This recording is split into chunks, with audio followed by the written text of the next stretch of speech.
The Nightmare of Disbelief.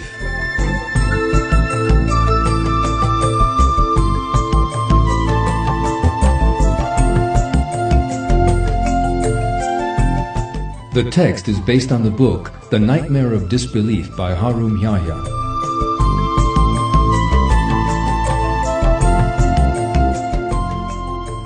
Wickedness, injustice, distrust, unconscionableness, jealousy, rage, drug addiction, immorality, gambling, prostitution, hunger, poverty, social corruption, theft, war, struggle, violence.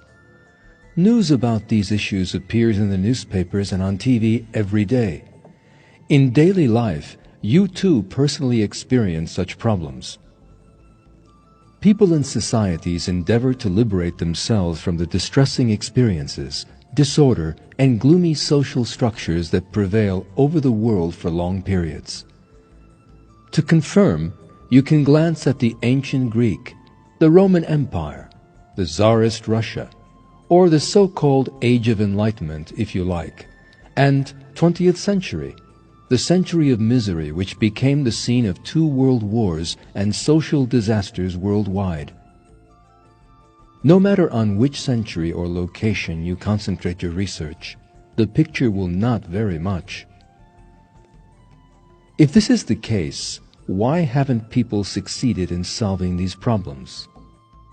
Surely in every age people came across with these problems, yet each time they failed to find solutions because they must have employed inept methods. For these problems, they sought various solutions. They employed different political systems and adopted various trains of thought, while many preferred an indifferent attitude and merely accepted the status quo. In our day, people are almost numbed with this way of living. They readily believe these problems to be realities of life. They picture a society immune to these problems as a utopia, an impossible dream. However, there are also some people in this world who never suffer mentally or physically from any of these complications. Around them, there is always an abundance of favors, comfort, love, respect, peace, confidence, moral virtues, and friendship. These are the ones who spend their lives to earn the good pleasure of Allah, who follow the commandments of the Quran and hope to attain His mercy and paradise. In brief, they are those who have faith in Allah. In other words, the settlement of all these problematic issues is possible only by living by the principles of the true religion. Only when the true religion prevails can a pleasant and tranquil scene replace this gloomy picture which widely exists in societies nowadays.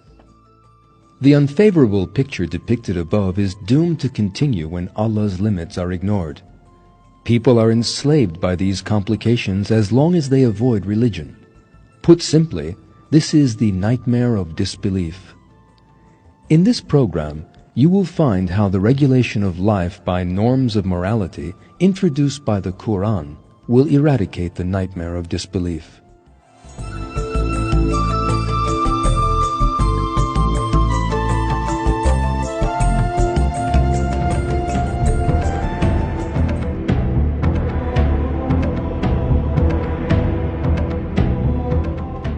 Where am I coming from?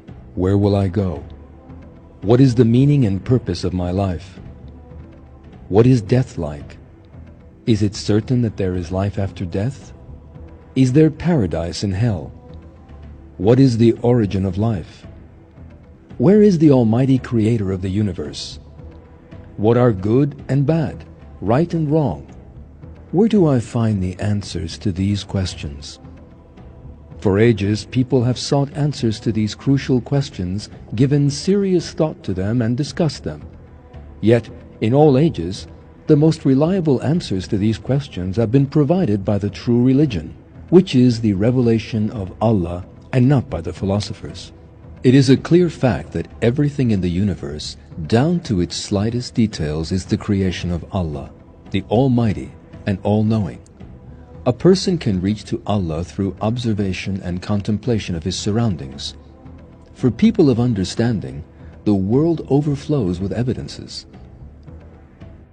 In the creation of the heavens and the earth, and the alternation of night and day, there are signs for people with intelligence, those who remember Allah, standing, sitting, and lying on their sides, and reflect on the creation of the heavens and the earth. Our Lord, you have not created this for nothing. Glory be to you. So safeguard us from the punishment of the fire. Surah Al-Imran, 190 to 191. At this point, the need for religion becomes more apparent. This is simply because one who perceives the existence of his Creator would surely like to know Him better, know what He demands from him, and find ways to attain His love and mercy. It is religion that explains to humanity the fundamental issues we need to know. Allah sent down religion to His servants, thereby introducing Himself to them, instructing them about the attitudes, behaviors, moral values, and lifestyle He had designed us for, informing us about the true meaning of the concepts of good and bad, right and wrong, making us aware of life after death, the rewards of those who obey Him, and the punishment awaiting the rebellious ones. The religion of Allah also explains the ultimate purpose of life. This is related in the Quran as follows: I only created jinn and man to worship me. Surat Al-Dariyat, 56. The way to worship Allah is also communicated by the righteous religion. Worshipping Allah means accepting the unity and existence of Allah, serving no other deity except Him, and spending one's life to earn His good pleasure. In the Quran, the moral values and lifestyle favored by Allah are described in detail, and people are summoned to this way of living. A person living within the boundaries of these values is given the good tidings of a perfect life, both in this world and beyond. Otherwise, a bitter end awaits those who divert from this purpose, fail to behave in the way Allah praises, and fail to be a due servant to Him. All these things are communicated through the righteous religion. The Quran gives a detailed account of the worship Allah requires from His servants. In the Quran, one finds all the answers pertaining to the questions about praying, remembering Allah, regular worship, obligatory alms, and so on. Besides, the attributes of a believer praised by Allah, the type of behaviors and attitudes a believer should avoid, the moral values a believer should display, are all explained in the Quran. Modesty, sacrifice, honesty, justice, mercy, tolerance, determination, and similar moral characteristics are shown to be the essential attributes of being a good servant to Allah. Wicked deeds, improper attitudes, styles, and ways of addressing people are all identified in the Quran, and believers are warned against them. Consequently, religion enables one to discriminate between good and evil, right and wrong. As long as people do not evaluate events according to the Quran, various conflicting criteria are employed to discern between good and evil. Such diverse criteria result in erroneous and harmful consequences. For instance, in societies remote from righteous religion, a person who attempted a crime only once is regarded as more innocent than others. A burglar describes himself as a harmless person, while, by his very words, a murderer has committed an unacceptable offense. A murderer thinks that he is not so bad, since he committed murder only once in his lifetime. According to this murderer's criteria, those who make their living on murder are bad, but he is not, because he only did it once. A professional criminal would draw a comparison between himself and someone else, and find himself innocent. The same is also true for other people. A person who gossips sees this offense as a minor one, since he carries no bad intention in doing it. A person bearing malice towards someone thinks he is good deep in his heart, since he bears malice only when he is right. It is possible to extend the list of such arguments.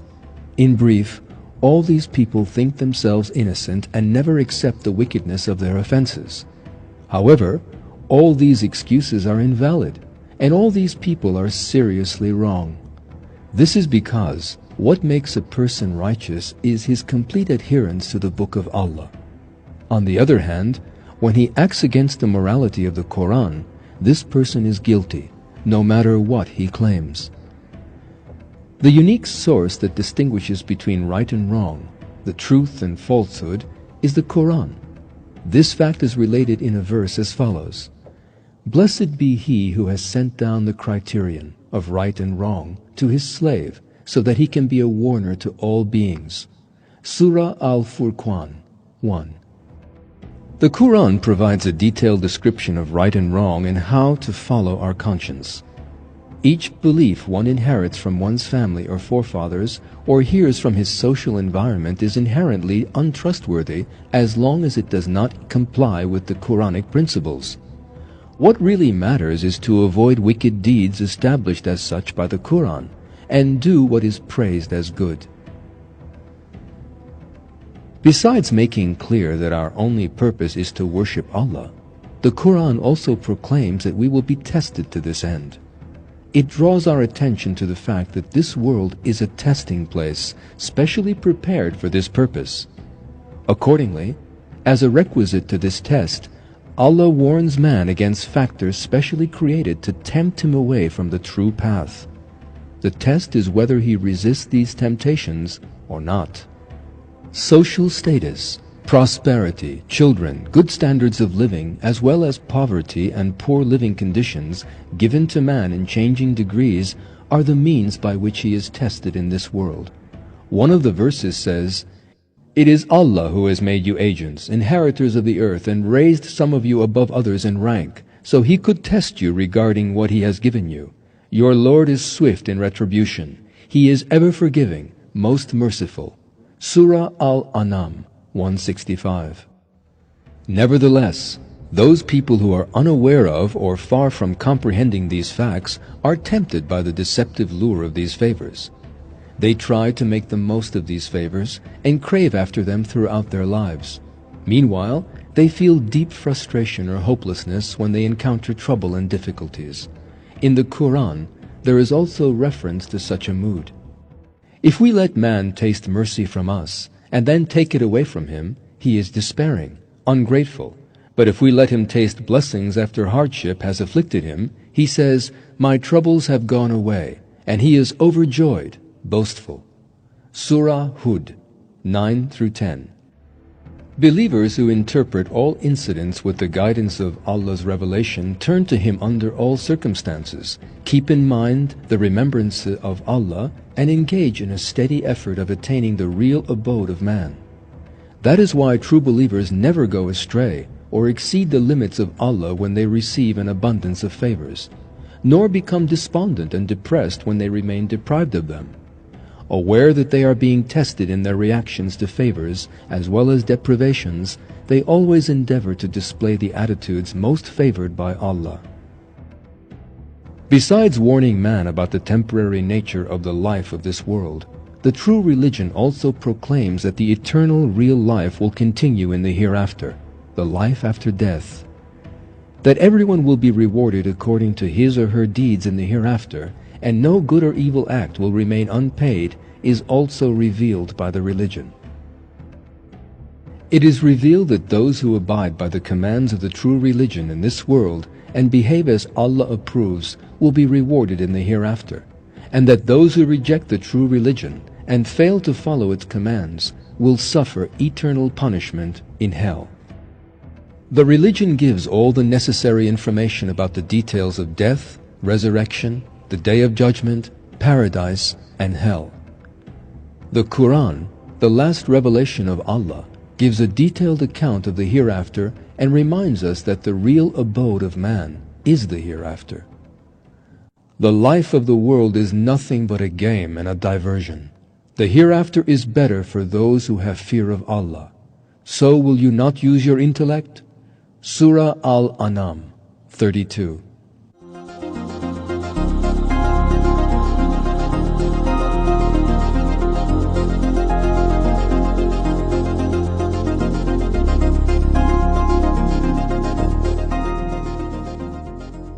Disbelief has wide-ranging negative impacts on human beings and societies alike. Injustice, selfishness, and untrustworthiness are common characteristics of the members of a disbelieving society. Only the true religion assures moral perfection for societies and individuals. Those who believe in Allah and the hereafter desire to attain the good pleasure of Allah. Being aware that they will have to account for their acts, they build their conduct on the fear of Allah. They cautiously avoid wicked deeds, attitudes, and behaviors not praised by Allah. However, a disbelieving person, failing to recognize that he will ultimately be rewarded or punished for his deeds, does not observe any limits. Disregarding the day of judgment, he simply sees no necessity to limit his wicked deeds. Despite avoiding some socially unacceptable behaviors, many people do not hesitate to commit other evils when they are urged, encouraged, or have an opportunity. Such people either entirely reject religion or find excuses such as, "I am honest, good, and sincere," and thus avoid the harmonious way of living described in the Quran. However, in both cases, people unconsciously know that they should lead the type of life approved by Allah.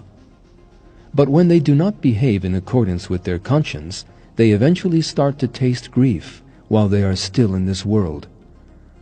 In disbelieving societies, the basic source of all distress, psychological and spiritual problems, is this spiritual distress which we call pangs of conscience. The pangs of conscience are only a minor part of the eternal and unbearable spiritual grief a non-believer feels in the hereafter. The reason why man suffers from this worldly pain is because he prefers a way of living, attitude, and outlook contrary to his purpose in creation. As long as he does not change his irreligious attitudes and mentality, he is doomed to suffer from spiritual grief.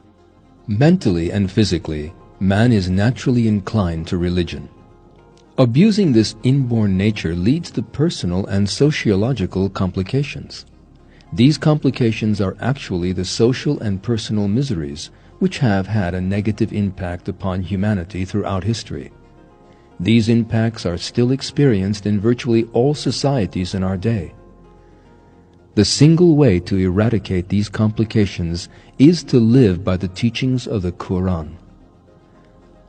As mentioned earlier, one who does not live by the morals made clear in the Quran does not expect to be judged by his deeds. There is no reason why such a person should observe any limits or work for the good and interests of others. According to his mistaken beliefs, given that he has only one chance to live in this world, he thinks he should lead his life under the most comfortable conditions, go after anything he wants, and be able to do anything he likes. A person indoctrinated with such a mistaken approach is vulnerable to any wickedness or immorality. He readily lies, steals, breaks his promises, resorts to violence, takes lying for granted, defrauds, or exploits the labor and resources of people whenever he has the opportunity. There is simply nothing preventing such a person from evil. In time, his conscience loses its sensitivity to such an extent that he becomes enslaved by his lower self. He obeys the commandments of his own selfishness without any hesitation. He sees no limits to how he should engage in wickedness.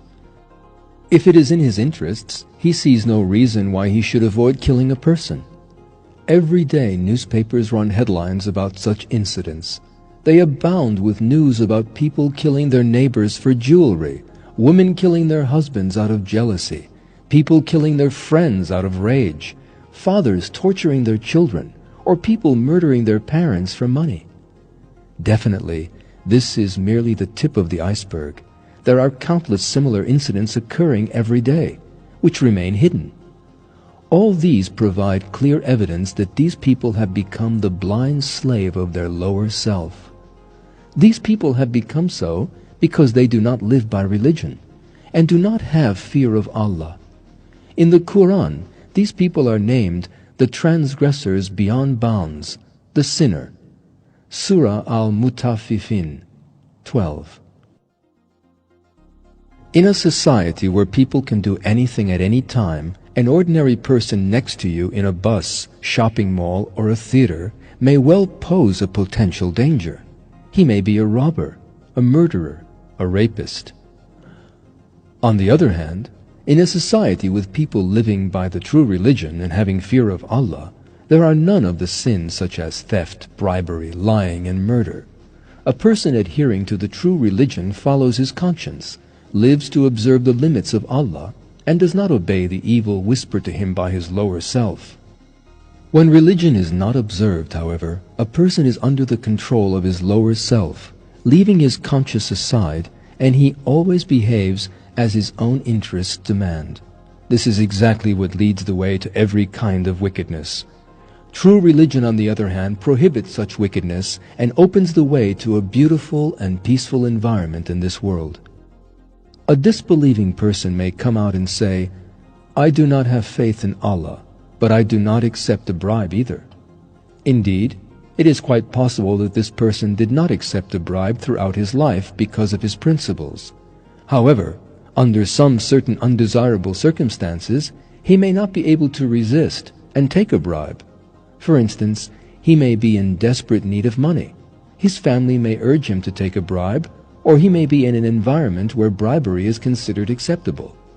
Various other circumstances may lay the appropriate ground for taking a bribe, and lead that person to submit to taking one. However, religion strictly prohibits bribery, and hence prevents this serious social problem, both from the point of the receiver and the offerer.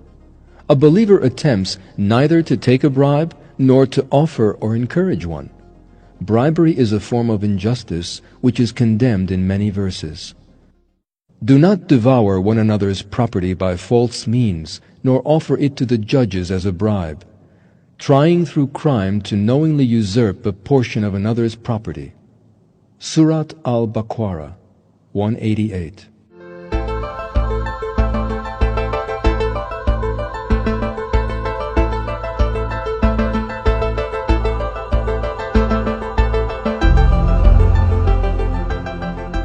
In our day, the major reason why so many problems remain unsettled is the fact that people who are assigned to deal with them are not qualified or sufficiently talented to handle these problems.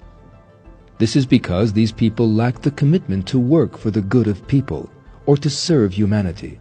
Therefore, they do not try to improve themselves to become competent. Often, the criteria set to assign people to particular positions is not their talents to handle the responsibilities they undertake, but mutual self-interest and privileges. For instance, the son of a factory owner may generally assume the responsibility of managing that factory.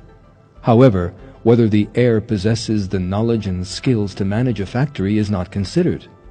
Moreover, he may have a dislike for the job. Yet, since another job does not provide the benefits he looks for, he unwillingly assumes the responsibility. Given this background, he naturally cannot achieve beneficial results.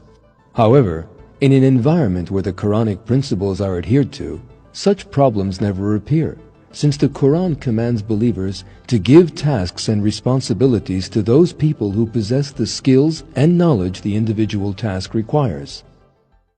Allah commands you to deliver all that you have been entrusted with unto those who are entitled thereto, and when you judge between people, to judge with justice. How excellent is what Allah exhorts you to do. Allah is all-hearing, all-seeing. Surah Al-Nisa, 58. Religion teaches man the concepts of reliability and fidelity, and these can only be applied in places where religion is observed. It would entirely be flawed to expect these concepts to endure in a disbelieving society. A person remains faithful to others under every circumstance, in times of difficulty and trouble, as well as in good times, only when he endeavors to attain the good pleasure of Allah and expects his reward to be in the hereafter. The society abounds with examples. A person sees the people around him fall away from him when he retires from a respectable position. For instance, when a celebrity no longer attracts the attention of people, or when a wealthy person goes bankrupt. Similarly, A person caught by a deadly disease bitterly feels the loss as his friends desert him. Friendship is another social phenomenon where infidelity is commonly experienced. In disbelieving societies, people tend to leave even their closest friends once they believe another friendship would prove to be more fruitful. This is true for those who are engaged to be married. They display infidelity to the person they love once they meet someone else who is richer, more beautiful, or has made a more successful career. The same is also true for marriages. Couples elope or deceive one another for trivial reasons.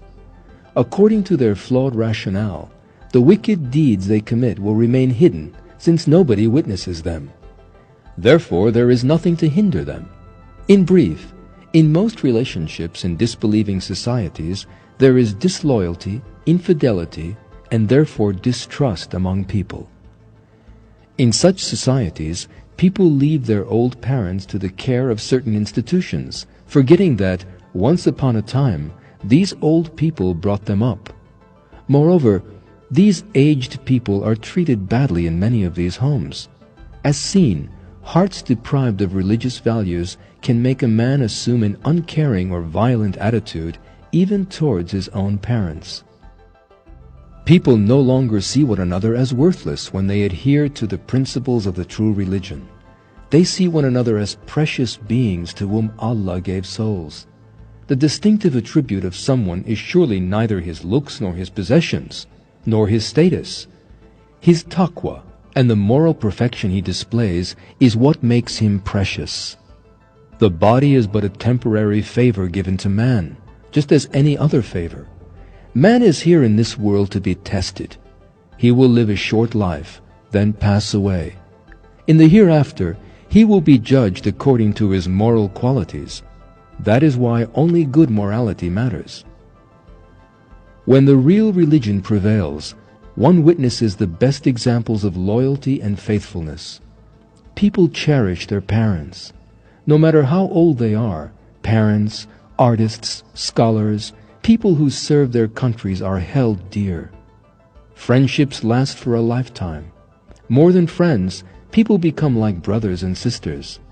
Couples who plan to marry maintain the continuity of their relationship in the remembrance of Allah, intending to make it last forever.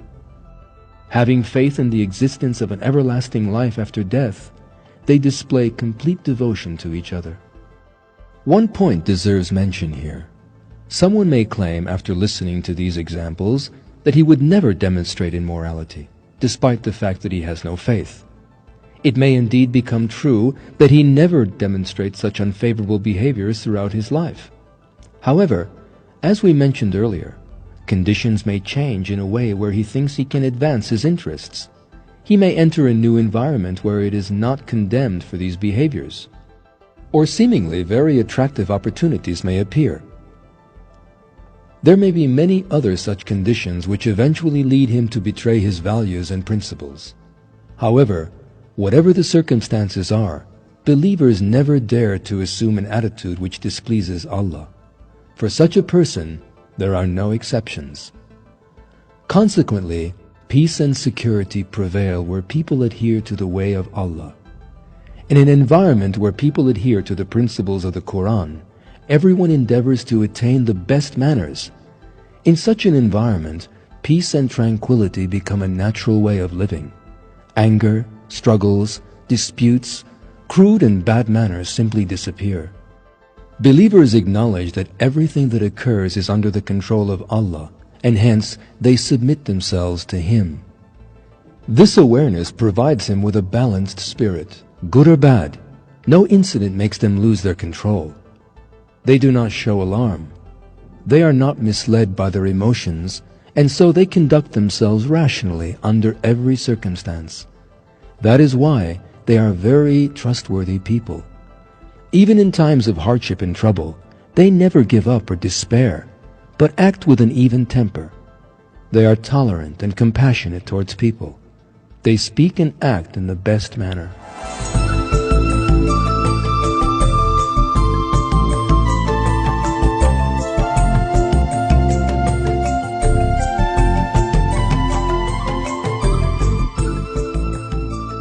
Everyone longs for a social structure where people feel compassion and mercy for each other, where they race each other to display decent manners, where no injustice occurs, and benevolent manners prevail. Only religion ensures such an environment of bliss.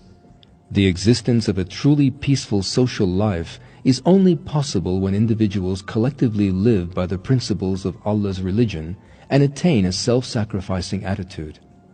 It is not at all adequate for only a few exceptional people to attain these moral qualities. Alternatively, adhering to the Quranic principles when one encounters certain situations and diverting from them at other times, or avoiding some wicked deeds on principle but willingly committing others, does not establish the desired environment either. A person who adheres to the principles of the Quran brings solutions to problems and acts wisely under all circumstances. Thus, a person living by the principles of the Quran never feels frustrated, no matter how complicated the situation might seem. This is also why, in a society where religion prevails, a person never encounters a complication he cannot overcome. On the other hand, disbelieving people experience lots of problems and troubles throughout their lives. But, rather than seeking sound solutions for them, they incorporate the problems into daily life, as if they are doomed to remain unsolved. Being incompetent to solve problems has its repercussions in every aspect of a disbeliever's life. Mostly, they fall into despair and complain. Meanwhile, they fail to exercise their reason or to find solutions. Even if they attempt to do so, their solutions prove to be irrational, since they limit their thought to a very limited perspective. Believers, on the other hand, being conscious that Allah takes account of all things, remain wise, conscientious, and thoughtful under all circumstances. They make the most pertinent decisions and find the best solutions. They swiftly decide on matters since they are guided by the best morality, the strong feelings of responsibility, and the faculty of thinking granted to them by the Quran. They manage their affairs by mutual consultation. Under every circumstance, they take the preference which most pleases Allah. In no case do they divert from justice and righteousness, though it might be contrary to their personal interests and the desire for self-satisfaction. Nothing drifts man into depression and despondency, provided that he puts the solutions provided by the Quran into practice and keeps in mind that there is definitely something positive created by Allah in the seemingly most negative situation. Adherence to religion eradicates all sorts of pessimism and feelings of failure. He has a positive perspective on every issue he comes up against, whether it be large or small, because he is well warned and well guided. This stance brings about peace both to personal and social areas of life.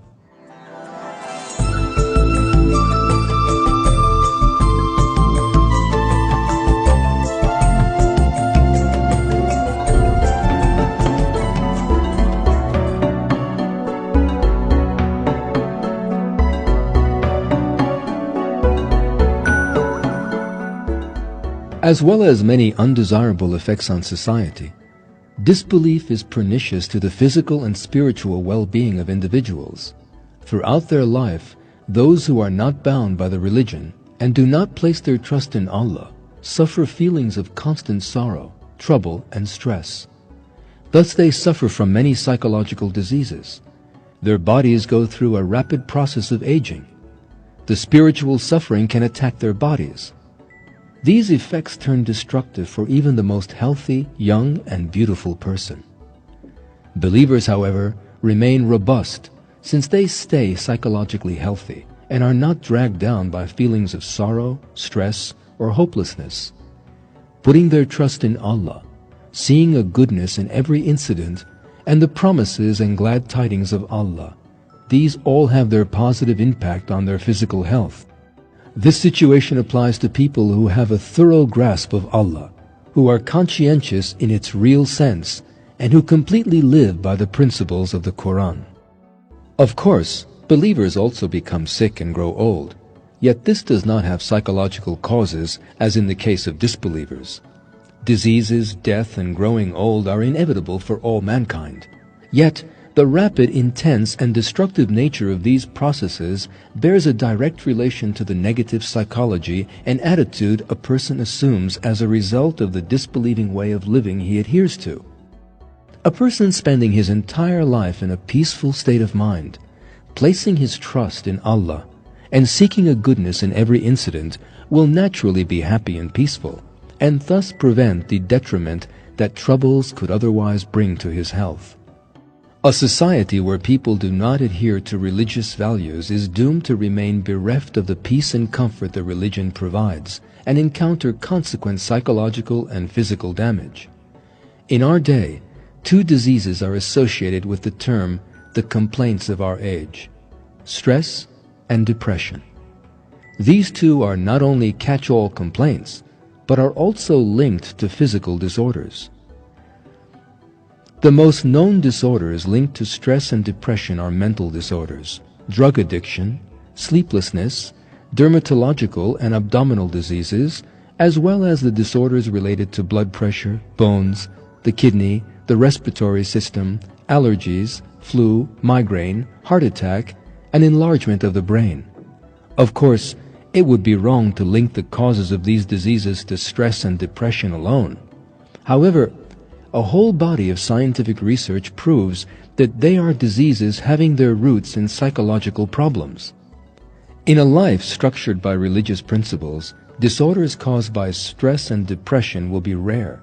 This is because such a life involves putting one's trust in Allah and faith in destiny.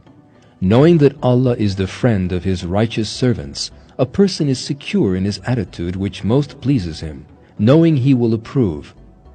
Ultimately, doing the best one can ever attain under all circumstances brings the kind of relief one can enjoy out of acting conscientiously.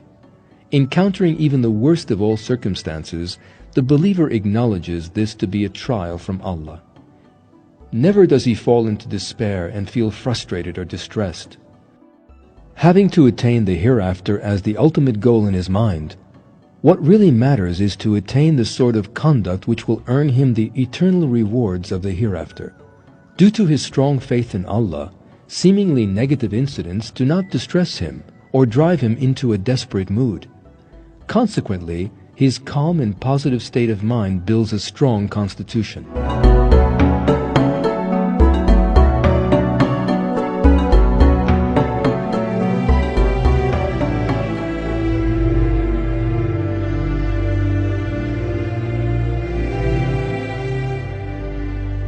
A strong and successful social structure is based on families with strong ties.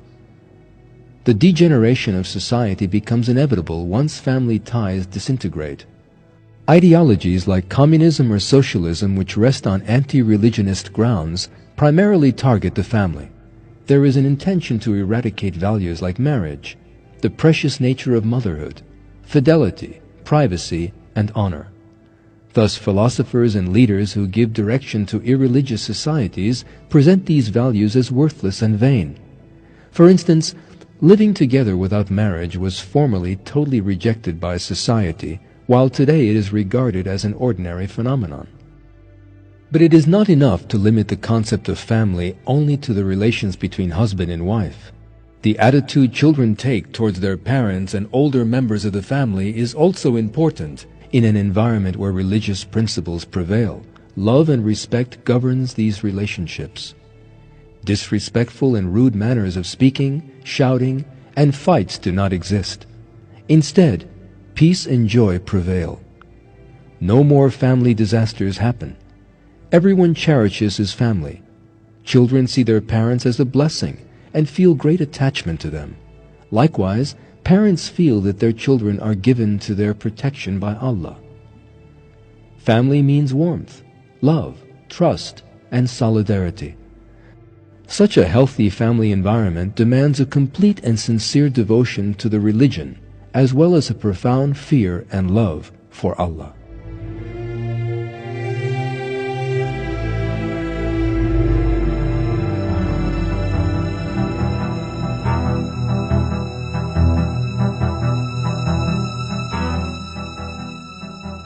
The most distinctive characteristic of non-religious societies is the prevalence of degeneration and disintegration, which accelerates with each passing day. Since people do not follow Quranic values and are bereft of values like fear for Allah or earning the good pleasure of Allah, there exists no limitation to hinder this degeneration. It is true that factors like traditions, customs, and social laws developed by individuals or leaders have a precautionary effect.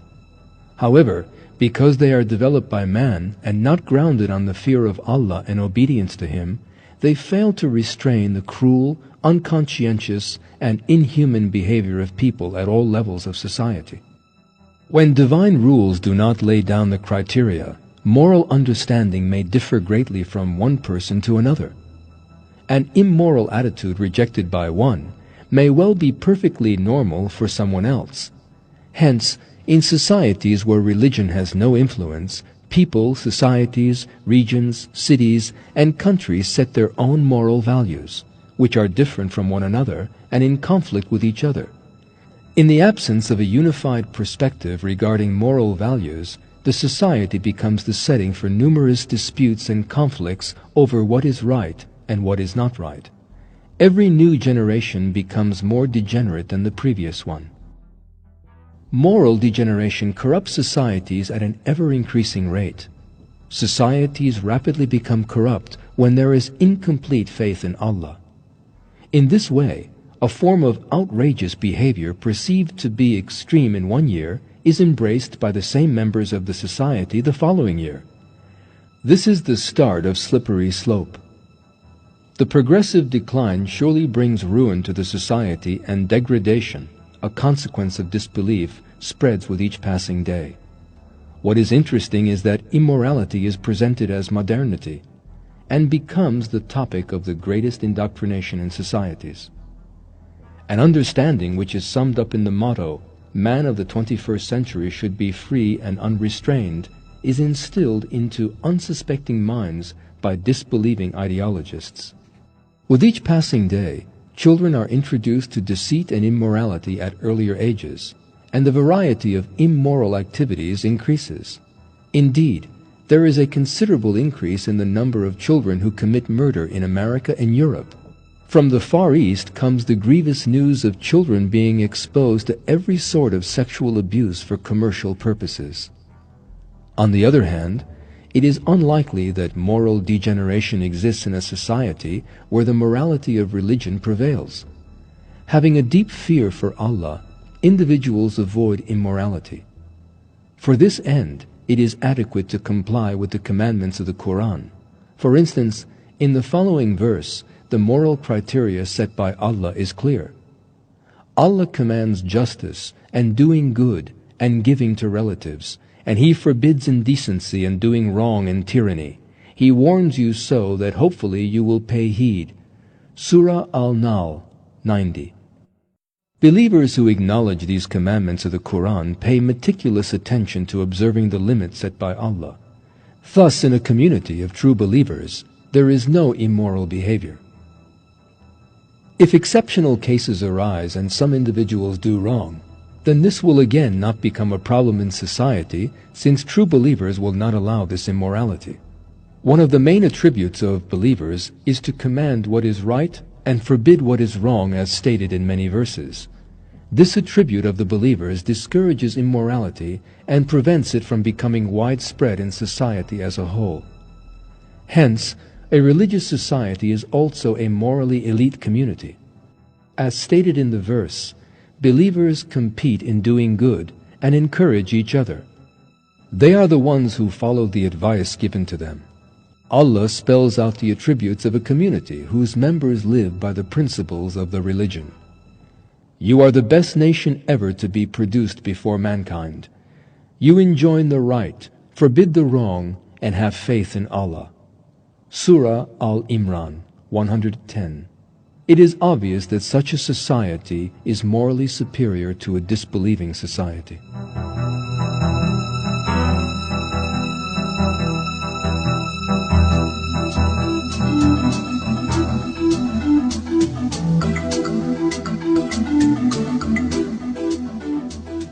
The problem of drugs is another source of distress seen in the societies of disbelief. Every day, newspapers and television supply in-depth coverage of news about drug use and addiction, which, in a way, numbs our minds, causing us to see this subject as an unimportant issue. However, a little bit of pondering provides us with a better understanding of the weakness of this acceptance. Is it acceptable that man, being the most conscious of all living beings on earth, should depend on an undeniable attachment to a few milligrams of some substance or material? The fact that the number of these people is too high to be disregarded makes the situation all the more appalling. Those becoming addicted to drug culture often take the initial dose saying, "Nothing happens if I only try it once." Consciously or unconsciously, these people often have a rebellious nature. They generally develop reasonable excuses for their addiction, which are inherently feeble. Ignoring their personal weak will or weaknesses, they put all the blame on people surrounding them. Family problems, failures at school or in business life, disputes in social life, financial problems, things not going their way or being depressed for one reason or another are often seen as adequate reasons to make them go dissident. Once they attain this spirit, they develop a negative outlook and are drifted into an even more gloomy and negative outlook. Encountering life, they feel themselves weak. Indeed, since they do not see their Creator as their friend, they have no one to trust. They seek the solution in forgetting everything and losing true consciousness. With this in mind, each day they increase the dosage of drugs they take and prepare their destruction with their own hands. Besides having no faith in an eternal life after death, and assuming that death will put an end to their very existence, they feel terrified. This is because life which they want to make the most of turns into a nightmare for them. They ultimately face a deadlock as problems lying heavy in their daily life bring their physical and mental state to ruin. Yet, Allah granted man wisdom, will and conscience, and promised him a blissful life both in this world and the next, provided that he aims for Allah's good pleasure.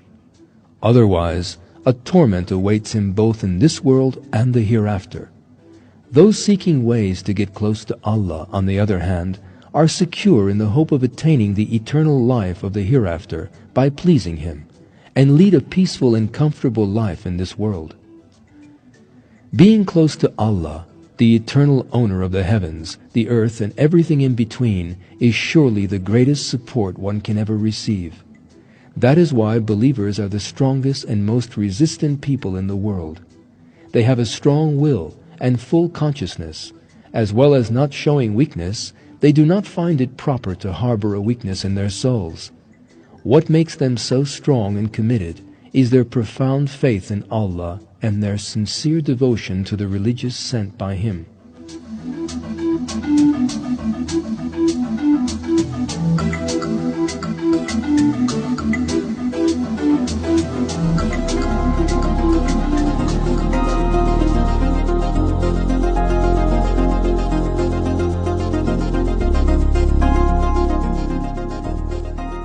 The religious lifestyle that Allah has chosen for mankind can bring comfort and peace to all societies. The existence of the religion brings the love felt for Allah. This love has an overwhelmingly positive and encouraging impact on all people. To earn the good pleasure of Allah, believers comport themselves in the most moral way and love and respect one another to earn the good pleasure of Allah. In general, mercy, tolerance, and compassion pervade the society. In compliance with the command of Allah, people strive with one another in hastening to good deeds. On the other hand, having fear for Allah, people conscientiously avoid immorality and evil. This way, every sort of evil which previously could not be hindered comes to an end in a moment. The warmth of the religion and its spirit penetrates every walk of life. No doubt, what is meant here is the original religion revealed by the Quran and living by this religion in a sincere way.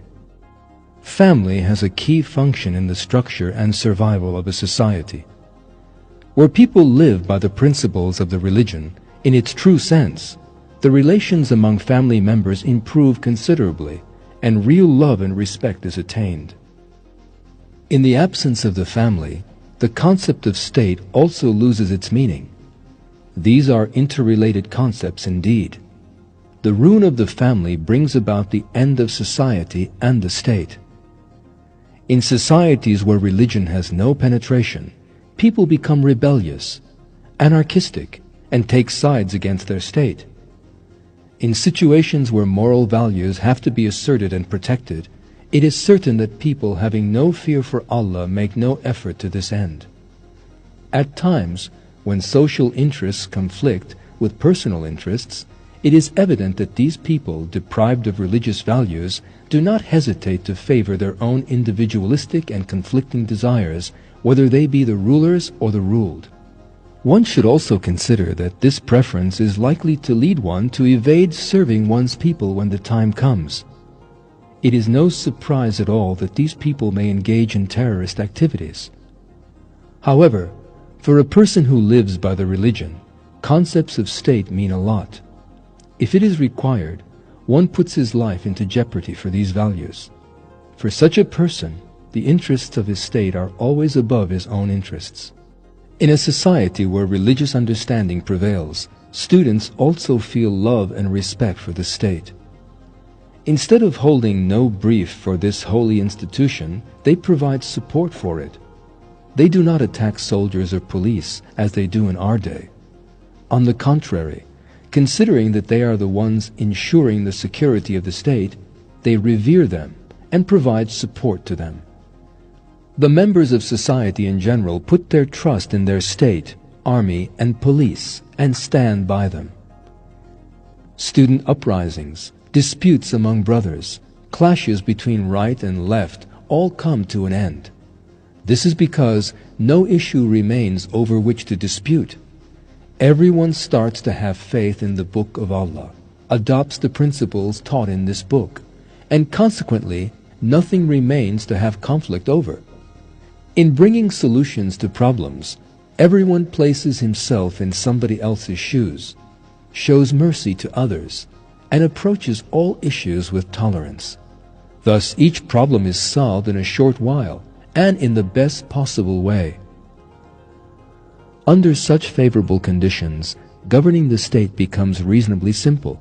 Administrators of the country treat the citizens fairly and compassionately, and thus unjust practices cease. In return, they are respected by the citizens. Such states surely lay their bases on unshakable grounds. In an absence of religious principles and morality, father becomes an enemy of son, and vice versa. Brothers dispute. Employees become enemies of employers, and employers oppress their employees. Factories and firms halt operation due to anarchy. Social anarchy penetrates into society. Poor people attack wealthy ones, and the wealthy exploit the labor of the poor. In business life, people attack other groups.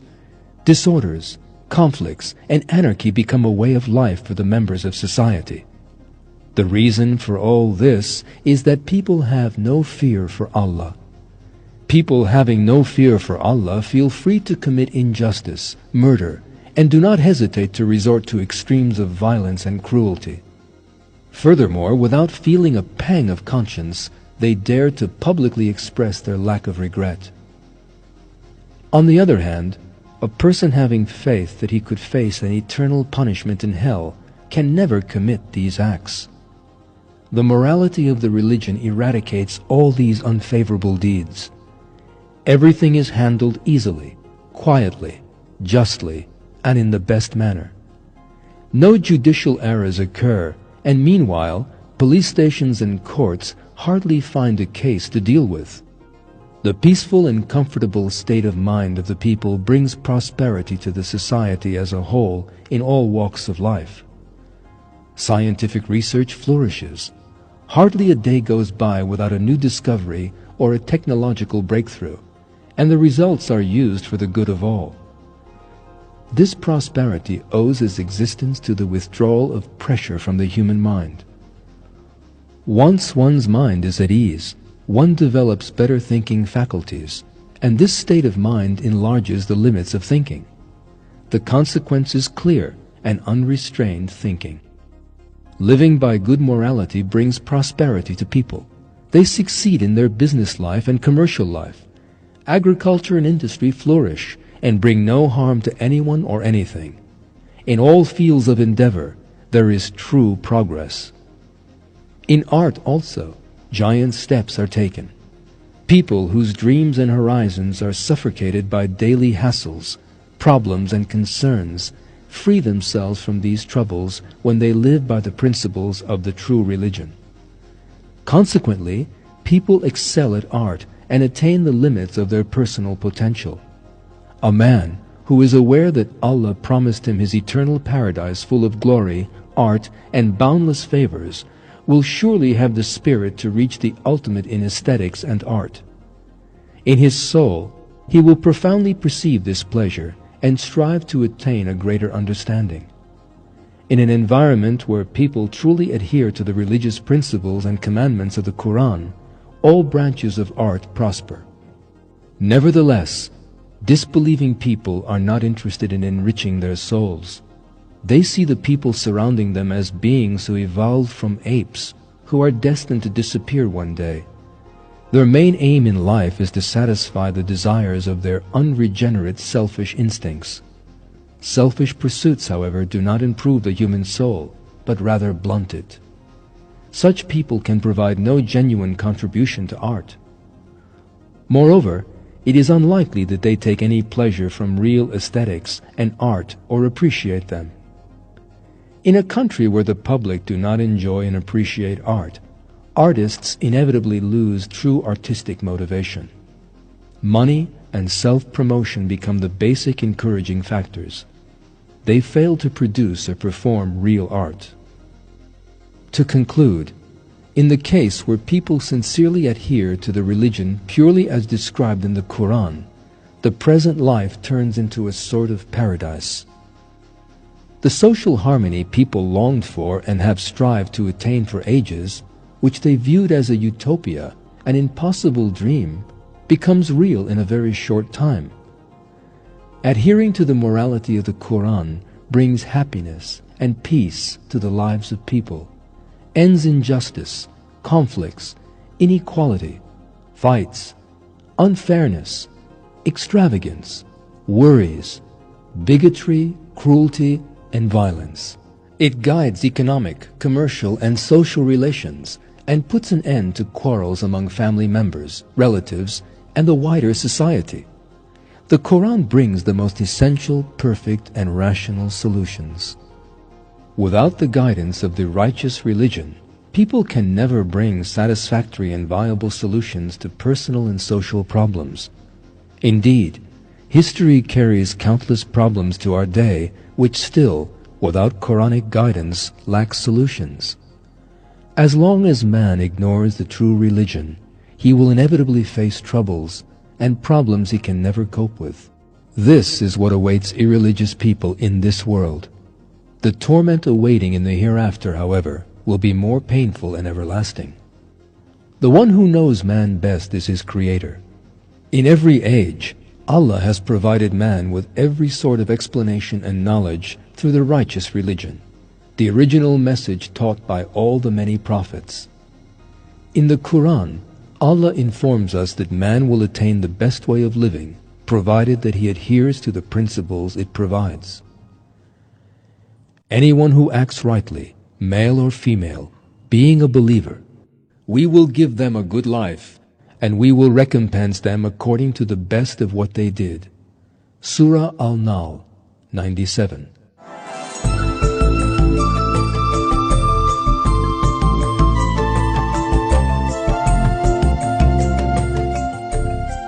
In pursuit of trivial interests, worldly benefits, and personal desires, however, if man insists on turning his back on the way of Allah, he will himself suffer the painful consequences. This is because ignoring the Quran means being deprived of the vital guidance we need. The solution is evident, however: to turn to Allah, the Creator of all beings, and to attain true happiness and tranquility by adhering to the religion Allah favors for us.